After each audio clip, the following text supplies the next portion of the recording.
Et nous recevons justement sur ce plateau de 20h le PDG de Walfadjri, M. Chernias. Bonsoir. Bonsoir, M. Fonseca. M. Nias, pouvez-vous nous décrire les circonstances exactes dans lesquelles l'incendie a commencé? A-t-il été détecté pendant les heures d'ouverture ou hors des heures de travail? Alors, avant de répondre à votre question, vous me permettrez de faire une petite digression. L'occasion pour moi de magnifier ma présence ici à la RTS, la chaîne nationale, la chaîne de tous les Sénégalais.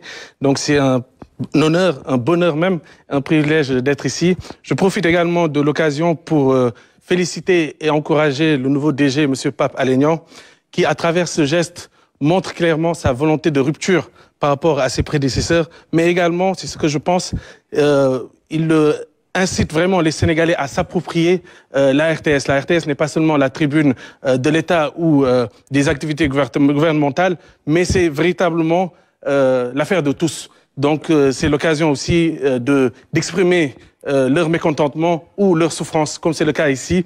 Donc je l'invite vraiment à persévérer dans cette dynamique d'ouverture et d'élargissement, au plus grand bonheur en tout cas des Sénégalais.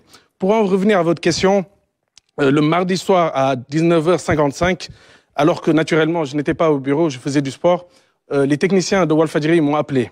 Ils m'ont appelé pour m'informer qu'il y avait un départ de feu au niveau du studio principal. Donc c'est un studio multifonctionnel où on fait 80% des émissions de Walfadjri. Quelques minutes plus tard, grâce à l'utilisation des extincteurs du bâtiment, on m'a dit que le feu était maîtrisé.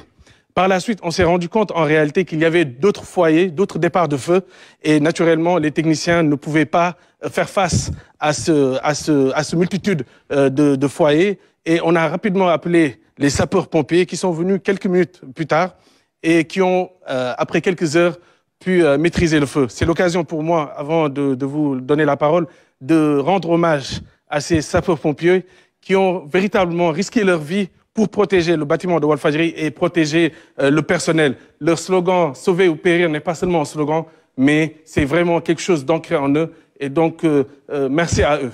Mais quels sont les premiers éléments identifiés par les enquêteurs? S'agit-il d'un acte criminel ou tout simplement d'un accident?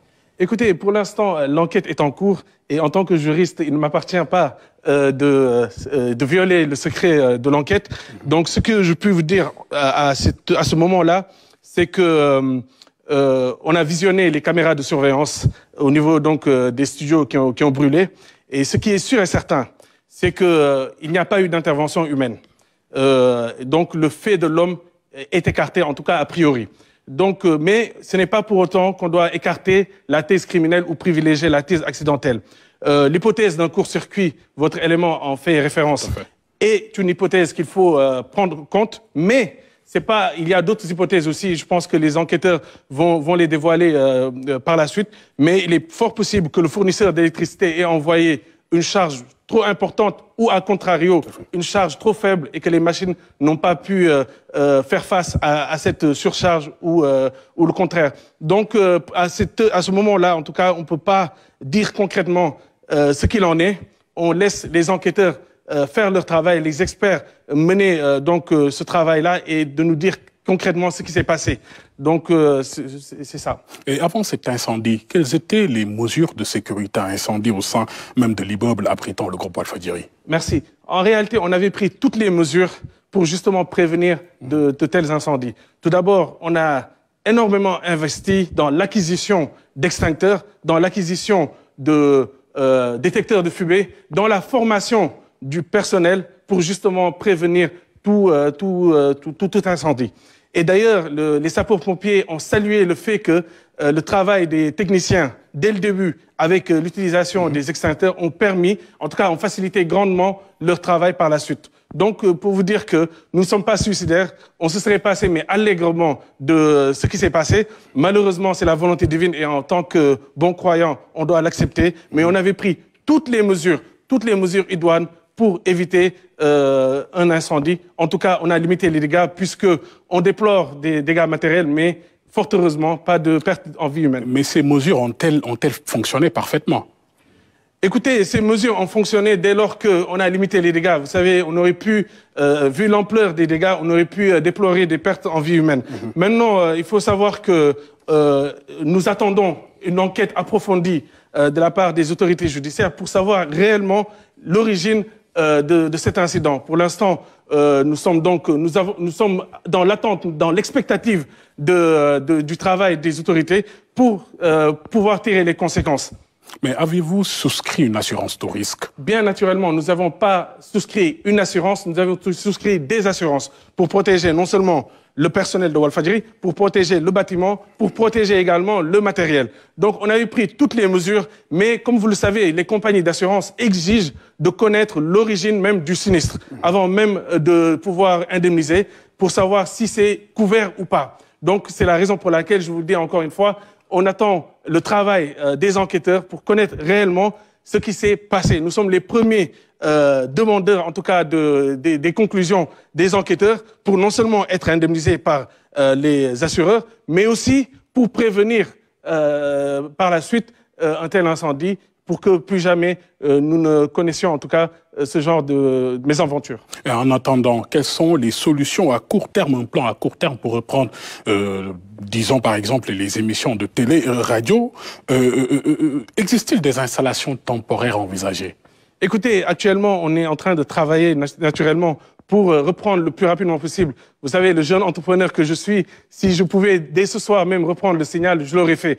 Mais bien sûr, le principe de précaution nous commande d'y aller avec prudence et avec précaution pour ne pas réitérer ce genre de mésaventure, ce genre de tragédie. Et donc, bien entendu, nous sommes en train de confectionner en tout cas de nouveaux plateaux.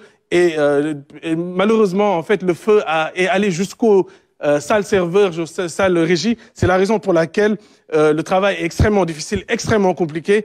Les pertes sont chiffrées, mais à des centaines de millions, donc c'est extrêmement compliqué. Vous dites que les pertes sont estimées à des centaines de millions. Comment l'estimation des dommages matériels ont été réalisés? Monsieur Fonseca, cet événement est une catastrophe. C'est une calamité. C'est plus que ça, c'est une tragédie.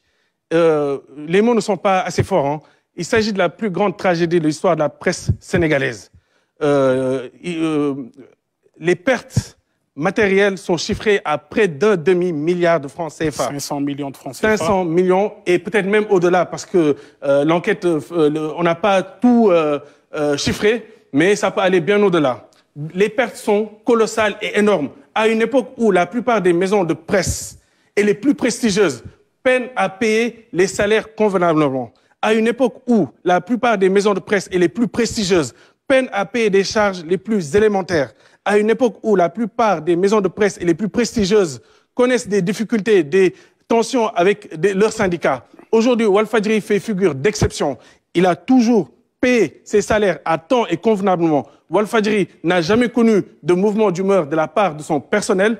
Walfadjri aujourd'hui, et on le doit naturellement au père fondateur, M. Sidy Lamine Niasse, qui a toujours veillé à l'exemplarité et à la crédibilité de son organe de presse. Malheureusement, le coup du sort aujourd'hui s'abat sur nous et c'est vraiment difficile, c'est un choc.